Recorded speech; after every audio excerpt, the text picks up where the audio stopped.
ചലച്ചിത്ര നടി സുകുമാരിയുടെ സ്മരണാർത്ഥം multimedia school, museum എന്നിവ സ്ഥാപിക്കുന്നതിനുള്ള കെട്ടിടത്തിന്റെ ശിലാസ്ഥാപനം നടൻ മമ്മൂട്ടി നിർവഹിച്ചു. കന്യാകുമാരിയിലെ നൂറുൽ ഇസ്ലാം സെന്റർ ഫോർ ഹയർ എഡ്യൂക്കേഷനിലാണ് ആദ്യത്തെ മൾട്ടിമീഡിയ ഫിലിം ടെക്നോളജി സ്കൂൾ തുറക്കുന്നത്. അത്യാധുനിക സാങ്കേതിക സംവിധാനങ്ങളോടുകൂടി മൾട്ടിമീഡിയ ലാബുകൾ, ഡബ്ബിംഗ് തിയേറ്ററുകൾ, മൾട്ടിപ്ലക്സ് തിയേറ്റർ എന്നിവ സ്ഥാപനത്തിലുണ്ടാകും.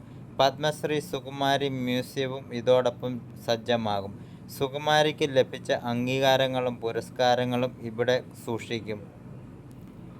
നിഷിന്റെ മാതൃസ്ഥാപനമായ നിംസ് ആശുപത്രിയിൽ സുകുമാരി ഹൃദ്രോഗ ചികിത്സയ്ക്കെത്തിയിരുന്നു. ശസ്ത്രക്രിയയ്ക്ക് ശേഷമുള്ള ഒരു വിശ്രമ ദിനത്തിൽ തനിക്ക് ലഭിച്ച അംഗീകാരങ്ങളും പുരസ്കാരങ്ങളും നിംസിന്റെ മേൽനോട്ടത്തിൽ സൂക്ഷിക്കണമെന്ന ആഗ്രഹം അവർ പങ്കുവച്ചിരുന്നു. ചികിത്സ പൂർത്തിയാക്കി ചെന്നൈയിലെ വീട്ടിൽ വിശ്രമിക്കവെ അപ്രതീക്ഷിതമായിട്ടായിരുന്നു സുകുമാരിയുടെ വിയോഗം.